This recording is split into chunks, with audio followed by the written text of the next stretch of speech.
Hello students, how are you? I hope whatever I taught in my last lecture about five kingdom classification that you understand very well. Now I am coming here to explain Munera kingdom. So let's start with kingdom Munera, and you remember again the Munera is the prokaryotic kingdom, and when we begins with Munera, so in this kingdom we basically stress on archaebacteria as well as eubacteria. Okay, so Munera first again I recall you, Munera is prokaryotic kingdom, and secondly it includes all unicellular microorganisms. Now when we begins with Munera, so first thing you remember, bacteria are the sole member of kingdom Munera. So bacteria are sole members, that is the predominant members in Munera are bacteria. Secondly, the Munera or bacteria, you remember, they are cosmopolitan in origin. That means in all the possible habitat they are present. So bacteria, you remember, they are cosmopolitan in distribution, or they are cosmopolitan in their habitats. Clear? Now we come towards the different shapes of bacteria, because Monera means, you mainly remember, whenever we study about Monera, we basically study about the bacteria, that is the structure of bacteria, shape of bacteria, as well as the nutrition of bacteria. So let's first we study about the shapes of bacteria, and when we observe the different shape of bacteria, so according to shape, bacteria broadly classified into four groups. These four groups are, the first is called as coccus. This is a singular term, and cocci term we use for the plural.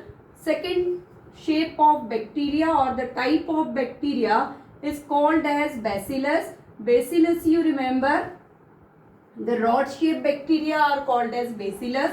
The third shape of bacteria is spiral shaped, and spiral shaped bacteria are called spirillum. And the fourth, important for neat purpose, you remember, what is the shape of vibrio. Vibrio means the comma shaped bacteria are called as vibrio. So coccus, here you again remember the coccus. The coccus are round shaped bacteria.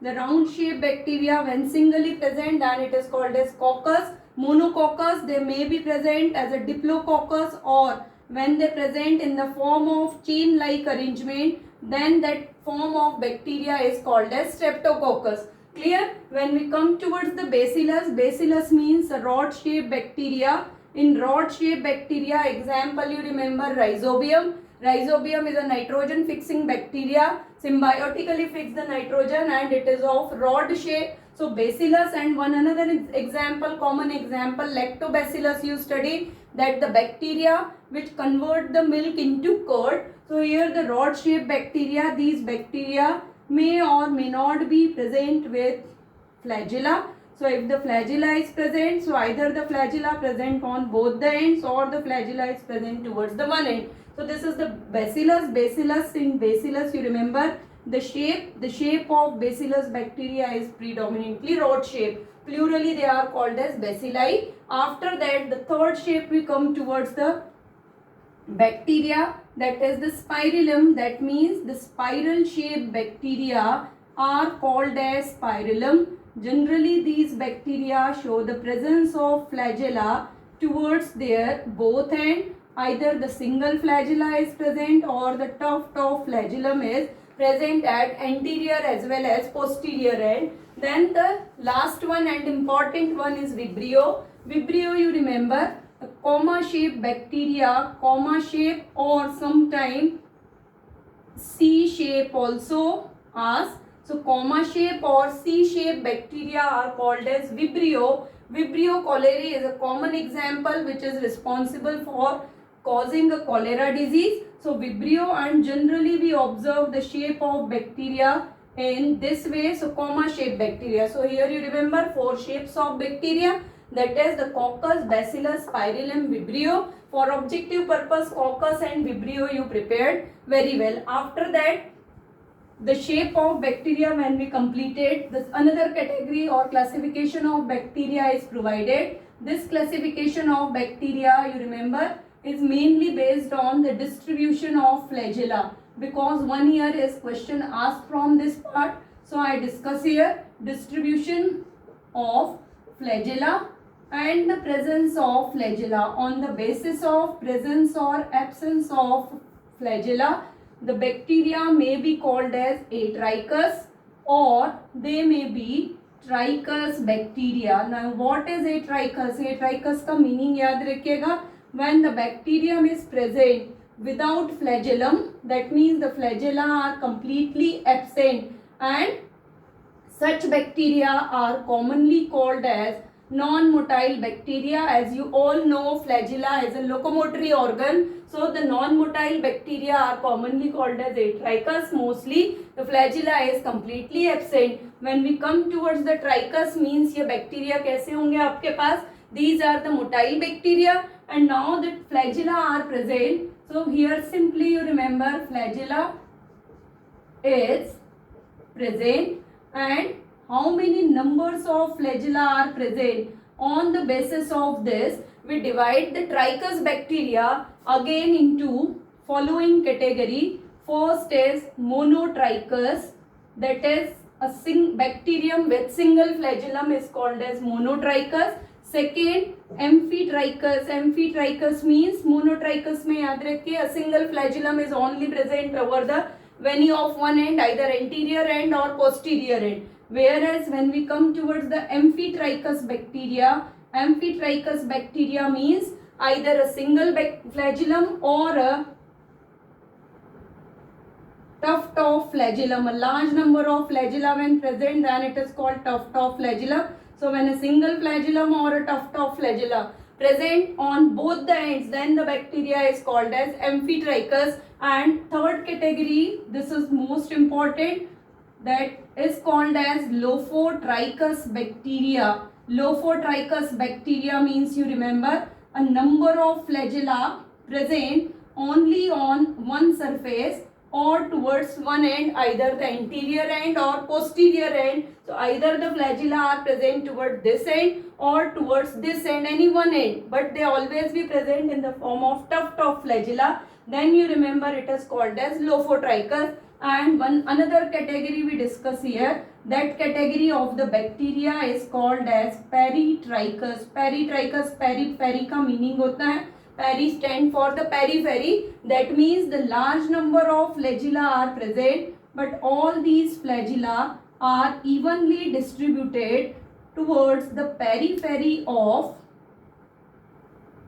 bacteria. Clear? So this classification additionally you remember, because it is not provided in your NCERT. So here you remember flagella without, bacteria without flagella atrichous, and bacteria with flagella trichous. They may be monotrichous, amphitrichous, lophotrichous and peritrichous. For objective purpose, you remember the term peritrichous bacteria. Okay. Now we come towards the classification of bacteria. So simply in your syllabus, bacteria are broadly divided into two categories, that is archaebacteria and eubacteria. Archaebacteria, you remember, archaebacteria means the bacteria which were developed first, or the bacteria which are primitive in origin. Those bacteria are called as archaebacteria. So here you remember, when we study with bacteria or we study about bacteria,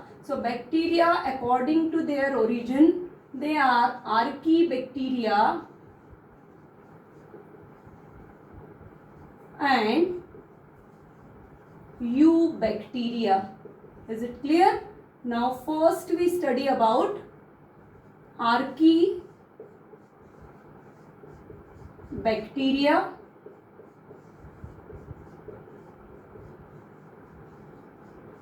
Okay, here you remember archae means, the term archae stand for primitive. So in simple terms, the primitive bacteria are called as Archaebacteria, the important feature of Archaebacteria are they are present in excessively adverse condition. So the bacteria,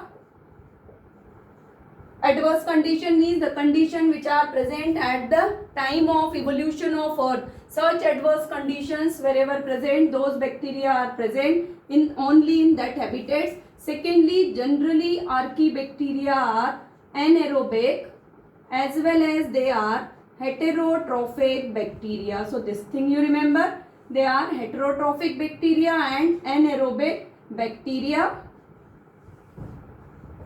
Clear? Now when study about the Archaebacteria, so Archaebacteria you remember clearly divided further into three classes according to their habitats as well as according to their mode of nutrition. So when we study about the Archaebacteria, first class you remember, the first class of Archaebacteria include halophils. Halo word you remember used for the conditions where the excessive salinity is available. So those habitats where the saline conditions are excessive, when bacteria present in such state or conditions, then those bacteria are called as halophils. So halophils means simply you remember bacteria of excessive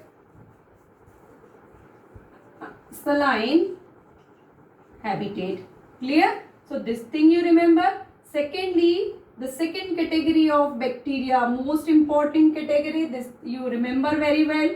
This category is bacteria of this class, okay, are called thermoacidophils.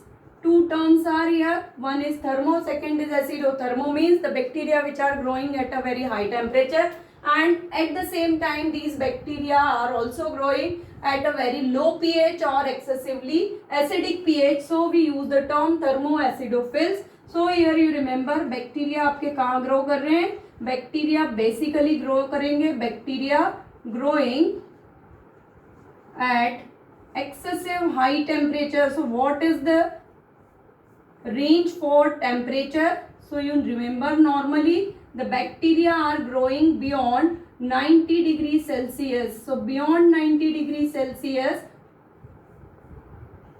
when bacteria are growing, and sometime still 180 degrees Celsius they are appearing a normal and healthy growth. So these bacteria are called as thermoacidophils. Here you note down the one important example. That example you study in class 12th biology in biotechnology when we discuss the PCR or polymerase chain reaction. One example is Thermus aquaticus, and from this Thermus aquaticus bacteria आप obtain करते हैं Taq polymerase enzyme. So this example you remember for the thermoacidophils. Okay. Then the third category of bacteria, that what bacteria? Archaebacteria. The third category of Archaebacteria is methanogens, most common bacteria, and this is the one form of Archaebacteria which is present in our surrounding habitat. Ruminant stomach cows में आप पढ़ रहे हैं और curd chewing animals आप कहते हैं. So in curd chewing animal 4 chambered stomach is there, that is called as ruminant stomach, and in ruminant stomach fourth chamber में याद रखिए आपके पास क्या available है? Methanogens. Secondly, these methanogens are also present in the digester of sewage treatment plant और biogas plant जो आप पढ़ते हैं study करते हैं. So in biogas plant also you remember we obtain a methanogens, and these methanogens are commonly defined as methane producing bacteria. So what is methanogens? So methanogens you remember the class of bacteria which involve in the production of methane gas. So methane producing bacteria is called as methanogens. They present in ruminant stomach of cow. They present in digester of biogas plant, because you all know, all remember this thing. One of the major component of biogas is methane. So they are the one of the important bacteria in the digester of biogas plant, or wherever the biogas prepared in plants In those plant, digesters show the presence of methanogens. Okay, so these three category you basically remember for the archaebacteria. Now we comes towards the second category or second class of or group of bacteria, that is called as eubacteria. So here eubacteria means, you remember eubacteria when we study. So eubacteria are, firstly you remember, they are, ये question already आ चुका है, true bacteria are included in, तो true bacteria you remember, true bacteria included in eubacteria. So eubacteria are true bacteria. Secondly, eubacteria, one modification or advancement is take place. Archaebacteria are generally कैसे थे आपके पास, anaerobic. Now the eubacteria, you remember, they are aerobic. This some of the bacteria may be anaerobic, but one advanced character we always study. So advancement क्या है यहाँ पे, they show the aerobic life cycle. तो aerobic का meaning याद रखिएगा कि evolution of oxygen now the begins on earth, and because of that जो anaerobic life था initially at the time of development of earth or evolution of earth, anaerobic से अब life कैसे हो गया है, shift towards the aerobic. Clear है? When we begins with eubacteria, तो यहाँ पे देखिए two forms of bacteria, eubacteria आप study करते हैं. These two forms of eubacteria are generally defined as photosynthetic autotroph, and second is chemosynthetic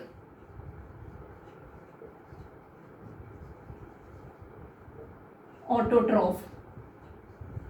Okay, so photosynthetic autotroph and chemosynthetic autotroph, these are the two categories of bacteria. Eubacteria as a photosynthetic autotroph, you remember, it include blue-green algae, or the blue-green algae is also called as cyanobacteria. So here you remember, the blue-green algae or cyanobacteria is involved or included under photosynthetic autotrophic category of eubacteria. Okay, chemosynthetic autotrophs when we study. So in chemosynthetic autotrophic bacteria, here you remember, some of the bacteria use a specific chemical in their synthesis of food instead of water. So purple sulfur bacteria, you remember, utilize H2S as a donor of hydrogen in synthesis of their food. So they are called chemosynthetic bacteria. So purple sulfur bacteria, you remember, called as chemosynthetic autotroph. Now in this part eubacteria, we mainly discussed with the photosynthetic autotroph, that is blue-green algae or cyanobacteria. Now when we come towards the cyanobacteria, you remember, they may be present as unicellular, or they may be present in the form of colonial state, or as well as sometimes they present as filamentous bacteria. So cyanobacteria or blue-green algae may be occur in the form of unicellular, colonial or filamentous form. Secondly, when we come towards the blue-green algae, one important point, okay, because the development of photosynthetic pigment first time is appear in blue-green algae, and first oxygenic life cycle or life is begins, अगर question आता है तो याद रखिए, first oxygenic life आपका कहाँ से develop हो रहा है, it is develop from blue green algae और from the cyanobacteria. So here you remember they contain chlorophyll A as main photosynthetic pigment. So main photosynthetic pigment के फॉर्म में the pigment which is resembles with, किसके साथ resemble कर रहा है this pigment is mainly resembles with the pigment of higher plant, that you remember, that pigment is a chlorophyll A. Clear है? One diagram is provided in your NCERT. This diagram is for nostoc and the filament of blue green algae. You remember each and every cell wall of blue green algae or cyanobacteria is present, and this cell wall is further followed by the cell membrane or plasma membrane, and outer to each and every cell mucilage sheath is present, and this mucilage sheath provide the protection from effect of the water current. Generally blue green algae are growing in moist soil or they are growing in water.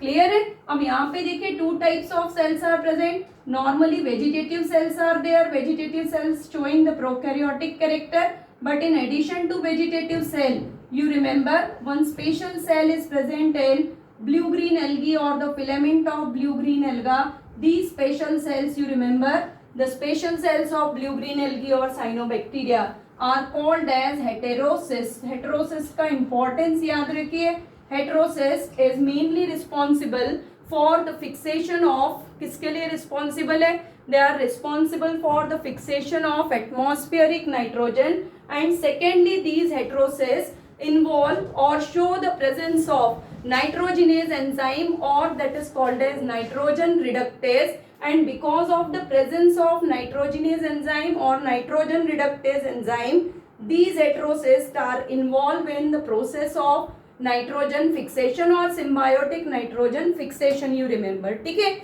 Now when we come towards the importance of blue green algae, so because of the presence of heterocysts, you remember, clear है ये part ना कि when the heterocysts show the presence of nitrogenous bacteria, so because of the presence of not nitrogenous bacteria, nitrogenase enzyme, so because of the presence of nitrogenase enzyme, heterocysts किस लिए responsible है? Heterocysts are responsible for nitrogen fixation or fixing of atmospheric nitrogen, and because of that blue green algae के लिए again you remember the blue green algae, one of the importance of blue green algae, the blue green algae is used as biofertilizers. So first thing you remember for blue green algae, the blue green algae is used as biofertilizer. And after that when we study about the another impact of blue green algae on environment, so we come towards algal bloom. So here you remember first importance is as a biofertilizer. Secondly when blue green algae को आप study कर रहे हैं, so here you remember as pollution indicator. So blue green algae, you remember, blue green algae develop as pollution indicator or used as a pollution indicator. Pollution indicator means the blue green algae, you remember, they excessively grow in aquatic bodies or water bodies. And what kind of aquatic bodies? The aquatic bodies enriched by or enriched with pesticides. This thing you remember, they are the indicator of water pollution. Pollution indicator, they may be they may be indicator of air pollution. Different kinds of indicator are there, like in आप पढ़ते हैं air pollution indicator. Similarly blue green algae is an indicator of pollution. What kind of pollution? They are responsible for the water pollution, and water pollution when caused by, basically when the water pollution is caused by pesticide, excessive amount of pesticide, then the water body show, suppose this is our water body, and when this water body is excessively enriched by the pesticide, then due to the excessive growth of pesticides or excessive presence of pesticides, blue green algae start to grow on the surface of water body. So the entire surface of water body show the presence or the excessive growth of blue green algae. This state of growth of blue green algae is called as algal bloom. So this thing you remember, the algal bloom means the when the excessive pesticides are present in water body, which result in the growth of blue green alga or cyanobacteria, which is called as algal bloom. And because of the growth of algal bloom, if these algal blooms are not to be controlled, that is the growth of algal bloom अगर हम control नहीं कर रहे हैं, तो उस case में याद रखिए इन फ्यूचर इकोलॉजी में आप पढ़ते हैं एजिंग ऑफ लेक और eutrophication phenomena. So this algal bloom is mainly responsible for the process of eutrophication. So this part you remember here for eubacteria, that is mainly eubacteria में आपने को study करना है about the blue-green algae. After that, we study the number of bacteria are parasitic. In parasitic bacteria, one disease is provided, that is the citrus canker. For that, you remember the citrus canker disease. बिल्कुल note कर लीजिए ये part पे. This is citrus canker disease is caused by bacteria. Which bacteria? Note the name, Xanthomonas citri. Xanthomonas citri is a bacteria which responsible for the cause of citrus canker in citrus. Normally आप appear करते हैं. So this is all about the eubacteria as well as whatever we study in Monera, that we study about Archaebacteria, 3 classes of Archaebacteria, and then we come towards the eubacteria. Okay, in next session or in next class we study about the reproduction in bacteria, nutrition in bacteria, as well as what is the structure of mycoplasma, and then we will summarize the entire Monera. Okay, so this is all for today's lecture. Go through the NCERT, go through your keynotes and prepare very well and stay always blessed.